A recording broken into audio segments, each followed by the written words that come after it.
Hello, I'm Tracee from juicerecipes.com. And today we're talking to Joe Cross, who made a documentary called Fat, Sick, and Nearly Dead. If you're not aware of it, millions have seen it, and he's helped countless people all over the world. And so today we're hoping that he'll maybe tell us what he's done, what he's doing, and maybe a few things no one's even heard before. So, hello, Joe. Hi, Tracee. Thanks for having me on the show. It's great to finally meet you and talk to you. I've heard so many great things about you, so it's a real honor and pleasure. Thank you. So first of all, I'm wondering, how did you hear about juicing? How did you get into it in the first place? Well, I think that it's a very good question. It's a question that a lot of people have asked me in the past in terms of, where did this come from? Did this just fall out of the sky? Did you pick up a book? Did someone tell you? Did it come to you in a dream? Like, what was the impetus behind it? And it was actually quite natural. It was a very natural progression. I when you're suffering from a chronic illness, and it's the definition of chronic illness is you take meds, but the meds are only managing it. The meds are not actually doing anything to repair it or make it go away. And that was a real shock to me in my life, to actually go from someone who was always, fairly fit, fairly healthy, or at least I thought I was. And when I got the flu, I'd take some antibiotics and the course would be over and I'd be good again. If I had anything else to take, I'd take some kind of med and I'd be good. It wasn't like a med I needed to take every morning and every night. So once I got into that pattern and that routine of always going to the drugstore, always trying to get prescriptions filled out, visiting doctors, having bone density scans to make sure that the prednisone I was taking wasn't sort of eating away at my bones. After 2 or 3 years of just that, defeated status, I started to really look at ways that maybe I was contributing, and maybe there were other ways and thoughts and things and maybe other alternatives. And so it took some time, but eventually I landed on this idea that 70% of all disease is caused by lifestyle choices, and therefore I had a pretty good chance under those numbers that my chronic illness had a 70% chance that I was causing it. So the big three, when you look at that, are diet, exercise, and smoking, and I was sort of falling down in all three. So I immediately set a plan out to what can I do to alter those things, because it's very difficult to do overnight. I needed some time to let this sink in as to how I would approach it. So I started reading certain books and Googling things and talking to people, and I did come across a book written by a Qantas pilot that was about only eating fruits and vegetables. He called himself like a fruitarian, and I thought that was kind of interesting in some of the arguments he was making. I can't remember the name of the book, but I just remember reading it and thinking there were some interesting arguments there. And I sort of started to think about this idea of looking at fruits and vegetables in a very different way to how I ever looked at them before, and that they were really made by Mother Nature. I'd never really stopped and smelled the roses and sort of connected fruits and vegetables with nature. I was completely ignorant of whether a cereal box or a banana, there was anything different about it. It was just food to me. It was all under the one category. And so I slowly started to shift that way in my thinking, not in my actions yet, in my thinking, that I needed to head this direction. And then the idea of juicing, sort of dawned on me after I started to think about famines and feast, and the idea of why we consume so much, or why we save up so much energy on our body. Because it's really, really unfair, Tracee, when you think about it, that things that you love doing, like ordering 3 pizzas and, 2 large bottles of Coke and a big tub of chocolate ice cream, and sit down to watch the ball game on a Sunday, Yeah. And that's like great fun. I used to love doing that. I mean, I wouldn't say it's great fun now. I would actually not feel pretty good after I actually wouldn't feel good at all. But for 20 years of my life, that seemed like a great thing to do. And it was Totally. really unfair that that thing you love to do would all of a sudden add, maybe 2 pounds or 3 pounds to your waistline. And it was like, how unfair is this? So I started to think about, why does it do that? Like, what's the benefit what's the purpose? What's the real purpose of this sort of idea of the body storing up the fat? And it dawned on me, the feast and famine, the actual idea that what we have is we have this ability where we went through all this period of time where there was plenty around and we stored it up so that for lean times we wouldn't actually need to hunt and gather. We'd have it on our bodies. So that's where the juicing came in, Tracee. Right at that moment, I started thinking, what is juicing? It's really drinking the water that's been filtered through plants. That's what it is. And whether you eat an orange, eat an apple, eat kale, eat cucumber, or juice it, the exact same effect in terms of the nutrient delivery to the cell system occurs. There is a difference with the absorption level, rates, etc., and there's a difference with the fiber and what that can do and what the benefits and sometimes the negatives, depending on how much fiber is in your diet. And so really, to me, the idea of juicing was just a derivative of a derivative. So first of all, it was like all food is the same. That's not true. Fruits and vegetables, nuts, beans, seeds are from nature. That's interesting. How should we get those into the body? Well, we can eat them, we can blend them, or we can juice them. So it was a progression. I know that's a long answer, but it's one of those questions that you just can't answer in like 30 seconds. It needs to have the progression, because I just didn't, it wasn't just like someone told me to do it. It came from my own self-discovery. Right. I mean, what people don't realize too is, I don't know about you, but I get questions like this all the time. Well, what about the fiber? And what they don't realize is when you are sick, a lot of times you're not absorbing the nutrients from the food that you're taking in. So when you juice, your digestion can be poor, but you're just putting that nutrition, those minerals, those vitamins right into your system immediately so that your body can use it.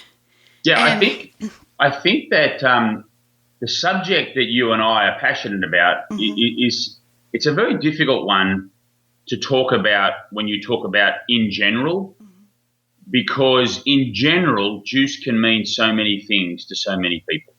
Juice can mean cranberry juice that you find at the middle of the supermarket.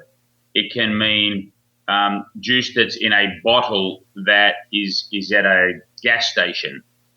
right. Juice to you and I means juice that has been extracted from a real live plant and live vegetable or fruit that hasn't been heated Yes. or cooked or pasteurized in any way other than by pressure. And so that for us is the specific of when we talk about juicing. So I think that's really important to set the guideline. Then the next level of depth you need to do is to make sure that we're talking about juice as in a nice balance of the alkaline versus acidic. So in other words, sugar versus non-sugar, GI affected system on the range of plants. So if we went and just took 8 oranges and we just juiced 8 oranges and we put all that in a big jug and then we just guzzled that down, in that instance, in that actual instance, we are going to more than likely, depending on what the next step of exercise is or what the next 20 minutes is going to look like, we're going to really spike insulin. And that is not a productive, positive thing we want to do to our body. So there needs to be a balance in terms of the type of plants that we put through our juicer to ensure that we're not getting carried away with too much of the sugar. And that's where the fiber, so go and eat 8 oranges, is probably a better thing for us than it would be to juice 8 oranges. But eating 8 cucumbers is going to be very difficult versus juicing 8 cucumbers, because you're not gonna be able to eat 8 cucumbers. I mean, that'd be really, really tough to do. Maybe they should switch that out for that hot dog competition. See how many cucumbers they can consume on July 4th. I don't think they'd be able to get up to too many at all because all that fiber is going to fill you up. Right. And another thing is celery contains a natural sodium. So if you have a vegetable juice and you want to sweeten it up, make it taste better with an apple or some carrot, the sodium in the celery will help balance out the sugar in the carrot.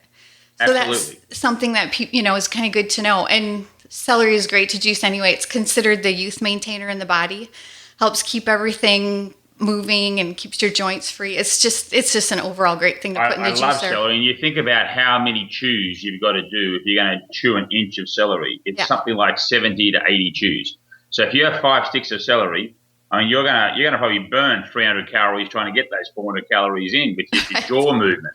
So, and little kids, if you think about it, a lot of the reason why I think kids don't want to eat veggies is because it's a lot of hard work, a lot of chewing. It's a lot of effort. Mm-hmm. And so that's where juicing can really be a huge benefit in that we are really outsourcing digestion to a machine. I like to think about juicing as you are outsourcing the mechanism, what's going on inside the gut to extract out the nutrients. And then with blending, you're outsourcing the masticating, the chewing to a machine. And then, of course, eating, you're not outsourcing anything. You're just doing it all how we've been doing it for millions of years. Yes, and often just even a healthy person loses 70% of the nutrients that are in the food that they're eating just from the energy it takes to digest that food. Sure. Well, I think you would agree that this whole world of the microbiome and what is going on in the health of people's guts is very exciting new areas of science and discovery that we are finding, and the benefits of a probiotic and all of these things to make the gut fauna a lot healthier can really solve a lot of people's problems. And of course, I think you and I would agree, a lot of that discovery starts with adding more fruits and vegetables and plant-based items to your shopping cart and getting them into your system, whether you eat, blend, or juice. Yes, and something else that you mentioned that, and it made me think about the gut and probiotics. Well, there's a lot of people out there, they've spent a lot of money. They've been sick for a long time. They may not have been able to work. So how can I do this inexpensively? So one way to get a good probiotic in is get a big bottle of raw apple cider vinegar, put a tablespoon into a glass of water, like 8-10 ounces, and then you've got yourself a good probiotic for a fraction of the cost of getting a bottle. Yeah. Great tip. So, and that reminds me of something else. Your first movie, Fat, Sick, and Nearly Dead? Yes. Well, we have a quite large newsletter. And so, of course, people write to me all the time, and I encourage them, go and get that movie. And don't just watch it on Netflix. And I have nothing to gain from saying that. I'm telling them this because I appreciate that. I love those extra scenes that are in the movie. There's as much time in extra scenes as there is in the actual documentary. That's right. Yeah, we put out because this movie was shot for we got 500 hours of footage when we shot Fat, Sick, and Nearly Dead. We had so much content that it just seemed a shame to just leave it at what we had, and so we have like an hour and a half of extra features. And there's also a director's commentary. I don't know whether you've listened to the director's commentary. You can actually watch the whole movie again by turning the sound down, and it's Kurt and I talking, my co-director, and we talk for an hour and a half about all the things that happened during the filming and what happened there and what this guy did and what was funny. And a lot of people love the director's commentary. Oh, my goodness, I haven't even seen that part. Well, I'm going to have to go home and watch that. Well, I'll tell you this. There was a few things I wanted to bring up about those extra scenes because, even me, I've been doing this for 15 years. I've been juicing. And there have been times where I need that little extra kick. I need some extra motivation. Like, why am I doing this? And I'll educate myself, or I'll just look around for things to keep me going. And so I'll take those little clips and I'll just watch one of them. And one that comes to mind is, it's entitled God Made Me This Way. And there's that cute little boy, he's adorable with the big smile. And then he's got this mother who's 27 years old, and you can tell she's just in such a bad state. She's so overweight, and she's like, it's all she's ever known her whole entire life. So she can't even imagine anything any different. And she's like, I've always been this way. God made me this way. And you started to question her, and you discovered that I would just maybe set the scene for those that haven't seen. Yes. I walked into a laundromat to do my washing, and whatever I did on my journey across America, I had a camera with me because you never knew what gold you were going to get. And so my disposition was to be never preach, just ask questions and share ideas. And when they say something, actually follow it up and ask them about what they just said. Love that. Not question her as in from a judgmental point of view, but really question to understand the logic and the thinking behind their point of view and be open to it. Because at this stage, remember, I didn't have any answers, and some would argue I still don't have any today. But I didn't have any answers then. I mean, I'm on the journey. I'm trying to heal myself. I'm still taking medication at this stage. I'm still sick. You know, just because I did 60 days of juice, I was still on meds at the end of that journey. I had to do another 3 months of eating fruits, vegetables, nuts, beans, and seeds and juicing before I got off of medication. So I was in Guthrie, Oklahoma, and I walked into this laundromat to do my laundry. And there was, and to be honest, I didn't know how to work the machine, so I had to get some tips from the owner of how to put the quarters in and buy the powder and do all of that, because they were all remote, or whatever you call it. They were all coin operated ones. And there was a lady who was, very, very large. She would have been, at the extreme obesity scale in the BMI. And she had a very cute little boy, and they were sitting down while their laundry was being done. And she was just sitting there with her son, and I think she was reading a magazine or just minding her own business. So when I was doing mine, I came up and sat next to her and said, do you mind if we have a talk with the camera on? And she said, no, that's fine, no problem. And the little kid was getting involved. And I just started telling her my story. Now, what you don't see, because the way I did the style of these things, would be me talking to her a lot about what I'm doing and just being friendly by sharing. I'm from Australia. I've been traveling. Here's a photo of me when I started. Here I am now. This is what I'm doing. I don't know if this is a good idea or not. I'm giving it my best shot. I've been meeting lots of friendly people. You've got a great country, So what I'd like to talk to you about is health things, because I'm learning as I go. So that would be the preamble for her to feel non-threatened, as opposed to just opening up about what she feels. And so that's how we get into those conversations. And she basically, I started to ask her what it is that she eats and what does she consume. And I asked, is it alcohol or is it soda? And she was no. And I'm trying to get to the bottom of what it was that she was consuming that was obviously adding thousands of calories to her diet a day. And we ended up landing on iced tea. And she was having like the equivalent of 16, 17, 18 Snapples a day of iced tea, which, as you and I both know, and the audience listening knows, is that's just a mammoth amount of sugar. So the result of that punishment to her body for, the 12, 15 years that she'd been doing that was that her back had gone. She was diabetic. She had all sorts of ailments that had her on for, I can't remember exactly, but I'm going to say 6 or 7 or even more medications. I thought she said 9. 9. I just watched it. And, you watched it more recently than I have. But so she had 9 medications, Tracee. Okay. At 27 years old. And she was 27, and she had 3 kids. And so when I was talking to her about her weight, before we got to the pills, I actually asked her about, do you think it's normal and natural for you to be this size, for you to be this weight? And she said, yes, because God made me this way. Now, it's pretty hard to argue with that.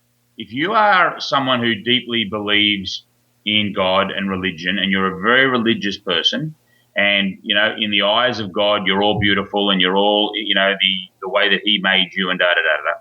Who am I to argue with her and say, well, I'm not so sure about that, to the lady? I said, okay, I can understand that. Mm-hmm.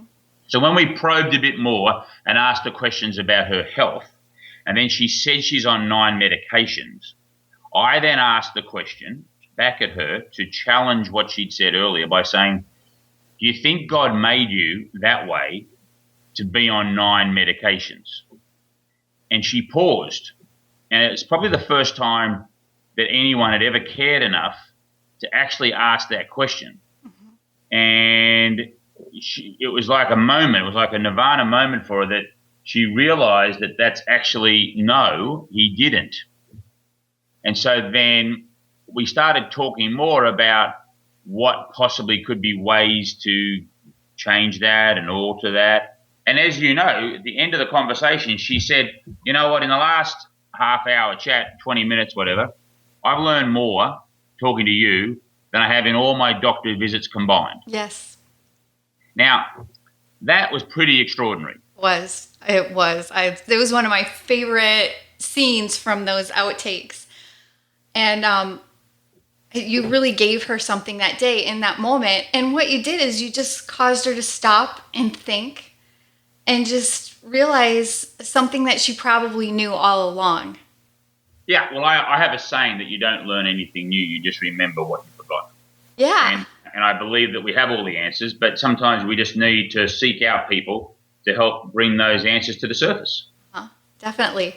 Well, and there was something else that I wanted to bring out about those little extra scenes, and that was just because of the questions I get all the time. And so I want people to know about this, and they're like, I can't afford juicing. It's too expensive. This is, and they justify that. And then in those extra scenes, you did a shopping cart scene with Phil, where you guys went into the grocery store and you said, okay, Phil, here's your cart. What you put in a week worth of groceries into this cart, and you tell me what you buy. And he starts pulling out anything from cheesecake to Sunny Delight to chocolate milk, and just a whole bunch of food that probably we wouldn't really touch too much, maybe as a once in a while thing. And he had a cart just full of that, ice cream and some real food too. But then you took the other cart and you said, okay, this is healthy for at least a week. It'll probably last you even longer. And I loved it when you got through, you ran both of those carts through, paid the bill, and I'll let you tell the rest. I'm telling you. Yeah, it ended up being really close. 16 cents. They were neck and neck. And yes. So, I get this question a lot, Tracee, about, it's expensive. And I understand that. And look, life's expensive. Uh-huh. Forget juicing. Right. Life is expensive. Uh-huh. It's very tough out there. To make ends meet is very, very tough. Mm-hmm. And, these are battles that cause enormous stress to lots and lots of families and people that are on their own, day in and day out, across America, across the rest of the world. And I mean, just because I am worth a certain amount of money doesn't mean I have the same stress when it comes to paying bills. Mm-hmm. My bills are bigger, having 21 employees in my company, but I've still got to make payroll every month. And so I can appreciate the stress of paying bills. I get it, believe you me. Yes. However, I think that what I try to do is I try to look at this in a bigger picture, knowing that what happened to me in the past when I didn't focus on my health and I had it down at the bottom of the priority list, it actually affected everything. Yes. And it made things worse. And so I would argue that each of us has to, in some way, dig deep and find little ways, just little ways, of other things that we might sacrifice that we can shift in, possibly a program with a CSA or get together with a group of families to do a bulk buy at a farmer's market. Just going to a supermarket where you're going to buy the produce, not in every instance, but in a lot of instances, you're going to pay a premium because someone else did all that work to get it there. If you have 20 families in your neighborhood and you find a farm nearby and you say, hey, we've got 20 buyers that are going to buy produce from you every week for the rest of this year, that's good business for that farm. They'll gladly cut out the middleman and deal with you. And you're going to get better bang for your buck. And there's lots of ways you can grow yourself, a small investment in growing a lot of stuff in your back garden, if you have a garden, if you are in a building from your rooftop. There are lots and lots and lots of ways that it is possible to do this. But first we need to have a real honest conversation with ourselves and really make sure that what we're saying is too hard is not paying the bills for the produce, is whether or not we want to give up on the things that we love that cost us a lot more money than we think, whether that be alcohol, whether that be cigarettes, whether that be cookies, whether that be cakes, whether that be coffees when we're on the run and we want to drive in and get a coffee made by somewhere else in a store. All of these things add up into what I would call the discretionary spend when it comes to health. I don't think that there's an argument to be had that you should put the produce to the back of the list if you are really serious about maintaining health when it comes to your body and your family's bodies. Yes, that's very true. I mean, the year I was diagnosed with 2 illnesses at the same time, and I was in the fight of my life, was also the same time my health insurance rates went up so much that they cost more than my house payment. So I had to think about what I was doing, what I was putting my body in, because everything I did, I had to pay for. Sure. And regaining my health, even going to naturopathic type doctors, before I figured it out and realized really it's fairly inexpensive compared to the other options out there. But that year I spent over $15,000 just trying to figure out what to do, how to regain my health. But once I found it out that it was this simple compared to losing your health, there's just no comparing Cool. them. And we have like a 30-day challenge on the Juice Recipes website, and we really tried to take into account that there's people on tight budgets. They have little kids. They're trying to pay bills. So we made those recipes so that things would be inexpensive and easy to find, like cucumbers, carrots, things like that you could get anywhere.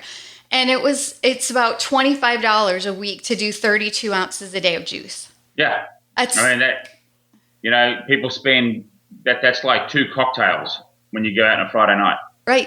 Right. So when you think of it that way, it's an investment in your health that could benefit you for your whole lifetime, not just in years added to your life, but life added to your years. The quality of life that you enjoy.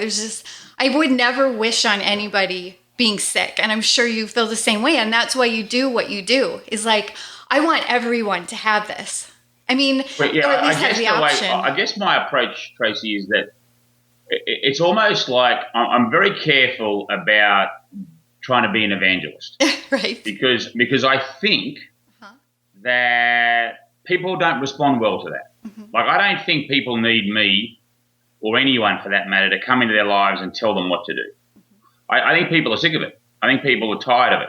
I think what people are looking for is that if they have a question, they can look to someone who may have an answer. And if that person is walking the walk, if they're talking the talk, if they also struggle and they're not perfect, I think that resonates more than it does that if you're just up there on the stage saying, go out, go forth and do this. I think it might sound good and it might look good, but I don't think the results are there. I'm a big believer of, and I talk about this in my new movie, the When Harry Met Sally factor. You remember that great movie, When Harry Met Sally? Uh-huh.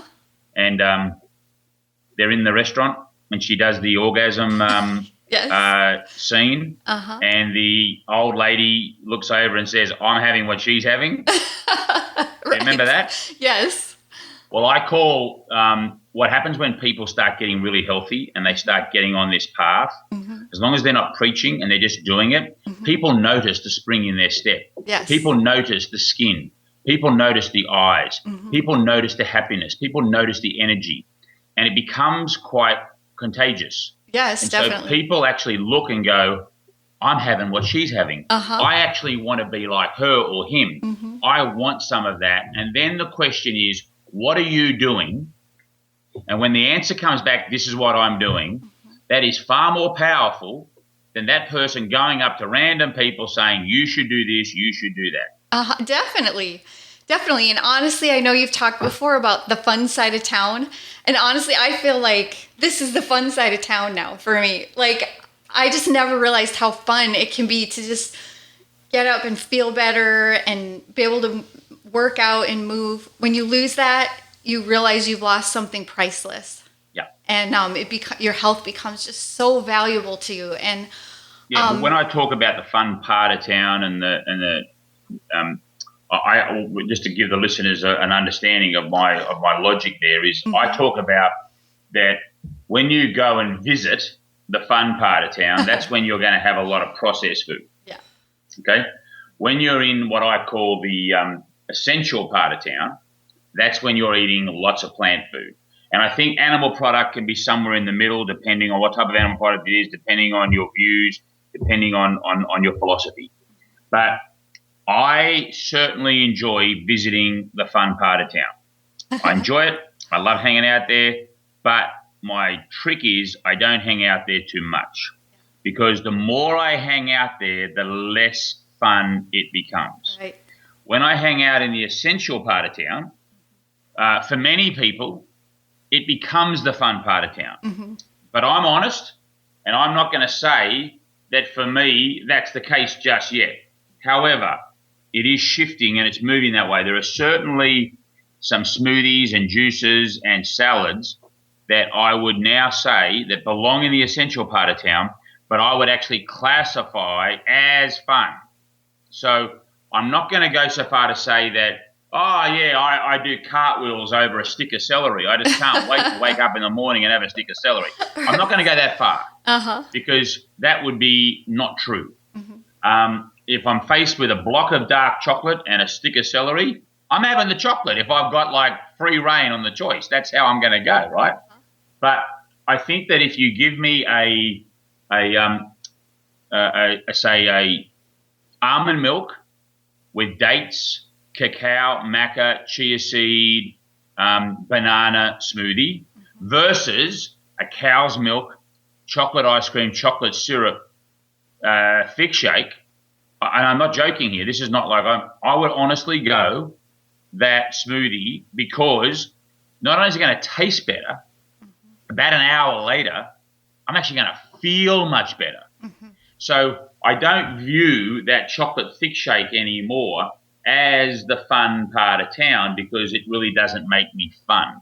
Right. But there are other things down there that I can certainly say. You know, I love a sandwich. So I love bread, and I love that, you know, toasted sandwiches in winter I love. So, you know, there's nothing greater than having a toasted sandwich, but that's not something I do every day. I would do it rarely, and that's the fun part of town. So hopefully that explains to the listeners what I mean by those two things. Yes, definitely. Sometimes I forget that they haven't maybe watched your movie or even watched the second one. I went to the premiere. I wanted to talk to you a little bit about that. That's coming up pretty soon. Fat, Sick and Nearly Dead 2, which is out November 18 around the world. Yes. We're very excited about it. What did you think? I loved it. I absolutely loved it. It was so much fun. So much fun having you go back and revisit some of those little towns.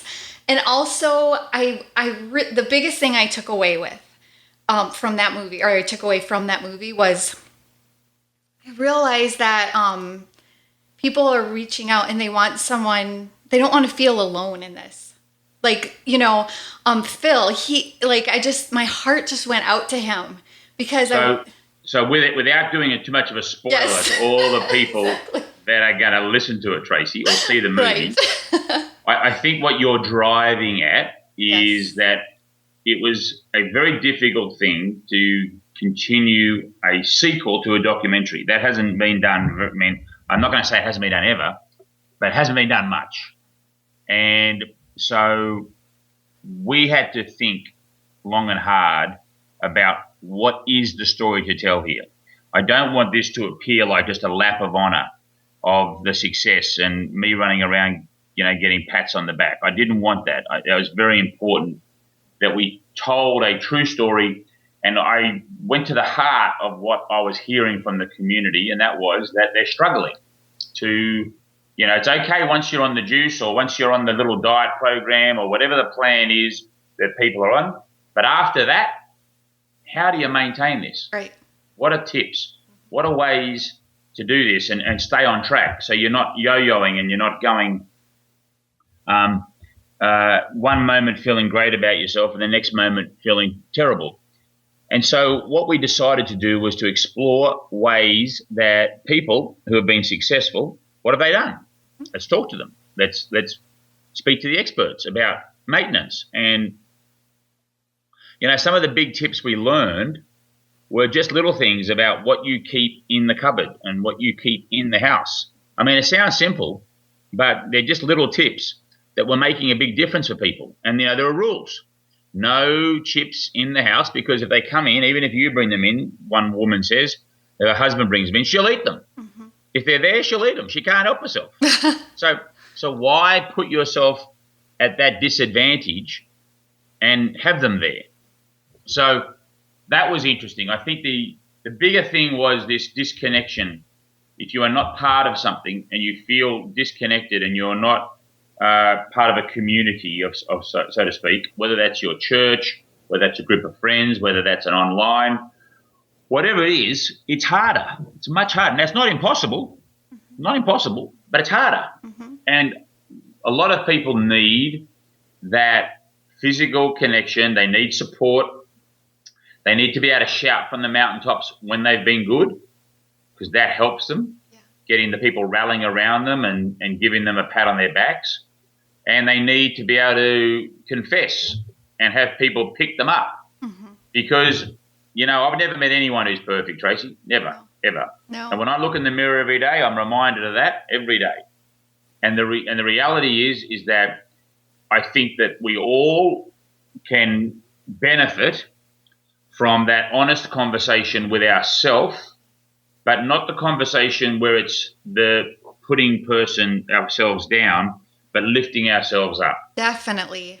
And the conversation you have with other people, mm-hmm. if you're in a community that's connected, generally you are not sending messages out to those people, putting them down.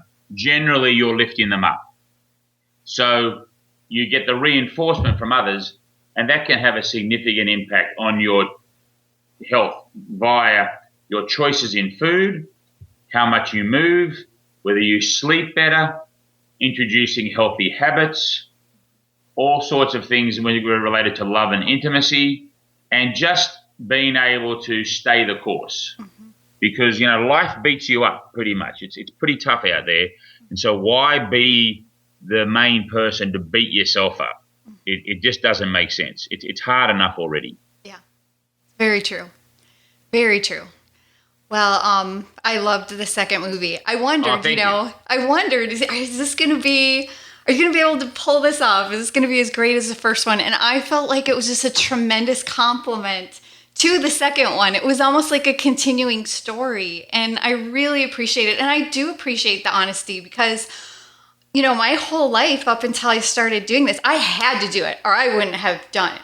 And I was hooked on pop and sugar and pizza and you name it. And that was the hardest thing for me. Like, to make that drastic change, I would say that it was the hardest thing was to let go of my food and do something different. And it was like I had to do it. So I just really hand it to the people who aren't in that position, who are just smart enough to not be like me and wait till they had a crisis. And so I love that people are doing that just on their own. Because I have a great team that I work with. And, it is very rewarding. I even got a Facebook message just, a few hours ago from a chap who basically said, I've been wanting to say something since watching the movie premiere of Fat, Sick and Nearly Dead 2. I'm a major skeptic when it comes to things like this. However, I wanted to thank you for being brutally honest in both films and not just trying to sell a product. Yes. The honesty shows through as it has provided us all with valuable information. And it goes on to say, so when you get audience members that are very grateful for the honesty, yes, and as he uses the pun, not trying to sugarcoat things, I think that resonates far more with an audience than anything else. Mm-hmm. And showing that vulnerability, even though it's difficult to show, yes, it's worth it. And the payoff is there for the audience to realize that what I am seeing is real. Because I've got a saying that is crowds are dumb, but people are smart. Nice. And when people watch a film, it's not a crowd watching a film. Films are personal.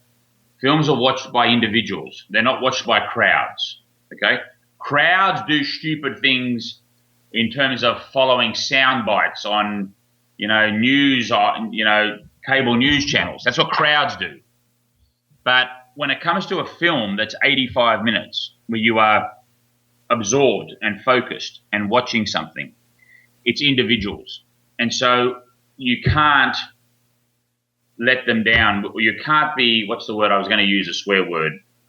You can't be dishonest. You can't take them down a path and say, you know what, we'll just fudge this 10 minutes, because they'll tell. People are smart. They can tell.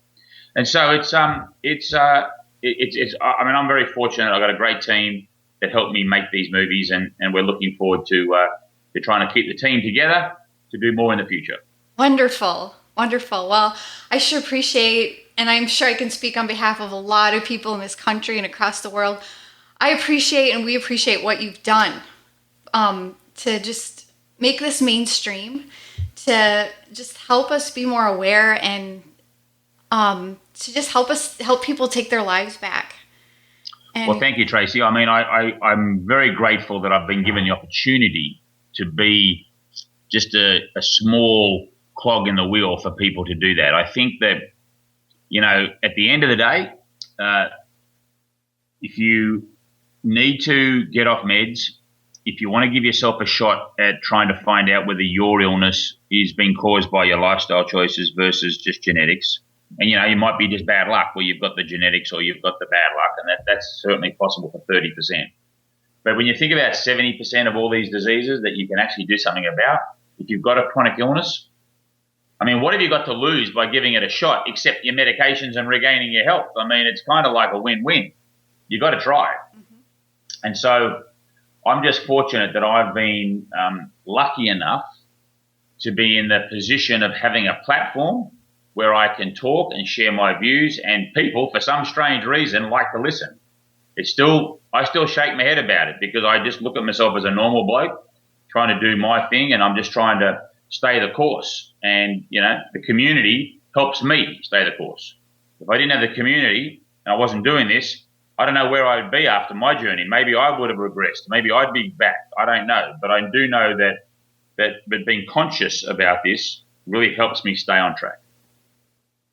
Well, I appreciate that. And the connection that you do make, it's because you're relatable. I can totally see your story and hear what you have to say. And I'm like, yeah, I can see myself in your story. And I think a lot of other people can too. So. Oh, well, thank you, Tracee. I appreciate that very much. Keep up the good work. Great talking. We're doing our best. We're excited about the new movie, and we can't wait to get it out around the world and see what the reaction is. Yes. It's going to be fun. I know. I hope everybody loves it as much as I do. I'm sure they will. Well, thank you, Tracee, for all your support, and it's great to see people like yourself taking up like juicerecipes.com and making the headway that you're making, and seeing that the people rallying around this and sharing and inspiring each other. It's just wonderful to see. So, Joe, where can people see the movie? How does this all happen? Can you tell us?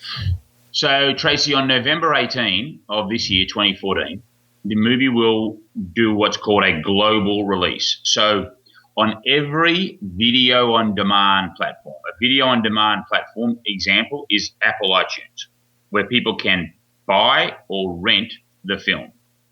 That happens, you'll be able to go to your cable provider. You'll be able to go onto your pay-per-view in your home.